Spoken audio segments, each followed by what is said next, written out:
মানুষের উপরে জুলুম করেছে তাদের পরিণতি ভালো হয় নাই। আশরাফ গনি ভেঙে গেছে, বাশার আসাদ যেমন পালিয়ে যেতে বাধ্য হয়েছে, আমার দেশের লেডিস ফিরাউন পালিয়ে গিয়েছে।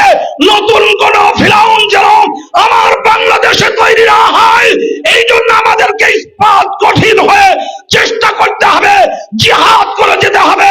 জিহাদি ট্রেনিং নিয়ে, মন মানসিকতা নিয়ে আমাদেরকে সেই মদিনার কাফেলার সাথে মিলতে হবে। আজকে আমাদের এখান থেকে সেই শপথ নিয়ে যেতে হবে।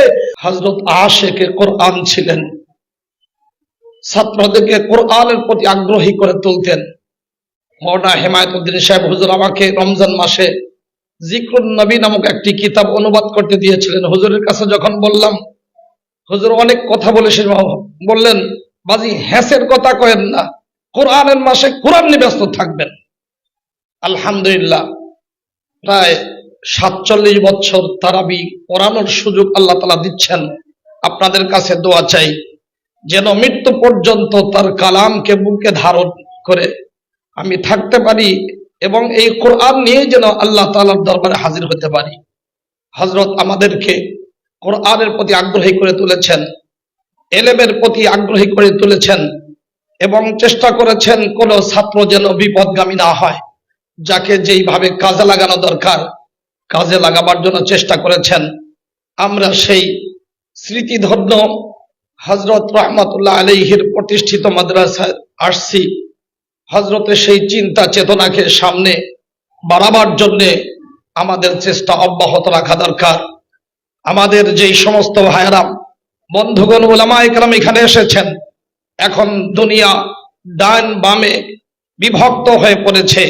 বামপন্থী যারা ওরাও বেপরদার পক্ষে, ডানপন্থী যারা ওরাও বেপরদার পক্ষে।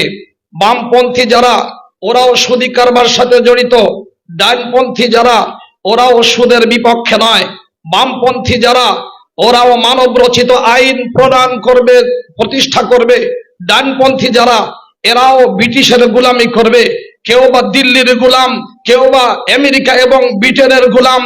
আজকে আমাদের ডান বামের সকল এই প্রভেদকে সব মুছে দিয়ে এগুলোকে অস্বীকার করে খেলাফত আলা মিনহাজিন নবুওয়া এটা প্রতিষ্ঠার জন্য যদি আমরা আত্মনিয়োগ করতে পারি তাহলে আমাদের এই সম্মেলন সার্থক হবে।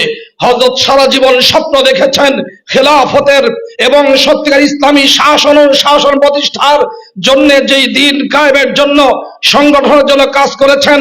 আমাদেরকে সর্বক্ষেত্রে নেতৃত্ব দিবার জন্য, যোগ্য করে তুলবার জন্য চেষ্টা অব্যাহত রেখে আখেরি নিঃশ্বাস পর্যন্ত চেষ্টা করে গেছেন। আজকে আমাদের শপথ নিতে হবে, আমরা যে যেখানে থাকি আকাবির বড়দের প্রতি শ্রদ্ধা অন্তরে পোষণ করে আমাদের সামনে অগ্রসর হতে হবে। আমাদের সামনে স্বৈরাচারের পতন আমরা দেখেছি। যারাই নিজের দেশের মানুষের উপরে জুলুম করেছে তাদের পরিণতি ভালো হয় নাই। আশরাফ গনি ভেঙে গেছে, বাশার আসাদ যেমন পালিয়ে যেতে বাধ্য হয়েছে, আমার দেশের লেডিস ফিরাউন পালিয়ে গিয়েছে। নতুন কোন ফিরাউন যেন আমার বাংলাদেশে তৈরি না হয়, এই জন্য আমাদেরকে ইস্পাত কঠিন হয়ে চেষ্টা করতে হবে, জিহাদ করে যেতে হবে। জিহাদি ট্রেনিং নিয়ে, মন মানসিকতা নিয়ে আমাদেরকে সেই মদিনার কাফেলার সাথে মিলতে হবে। আজকে আমাদের এখান থেকে সেই শপথ নিয়ে যেতে হবে। আমাদের উস্তাদ, সব উস্তাদদেরকে যদি দেখতে পারতাম আজকে শান্তি লাগতো। যাই হোক, যেখানেই থাকুন ভালো থাকুন, আমরা তাদের সাথে যোগাযোগ রক্ষা করি। আমরা বড়দের শ্রদ্ধা অন্তরে ধারণ করে সমালোচনার মুখকে বন্ধ করে দিয়ে আমরা সামনে অগ্রসর হতে থাকি। আমরা এই বাড়িধারাকে সামনে সারা পৃথিবীর মানুষকে সত্যিকার কল্যাণের পথে পরিচালনা করার ক্ষেত্রে কলিদি কেরাদার আদায় করুক, এটা আমরা দেখতে চাই। আল্লাহ তাআলা আমাদের সবাইকে দ্বীন ঈমানের উপরে কায়েম রাখুন, ইলমি মেহনতের সাথে আমাদেরকে সদা আমাদের এখানে লাগিয়ে রাখুন। আমিন ওয়া আখিরু দাওয়ানা আলহামদুলিল্লাহি রাব্বিল আলামিন।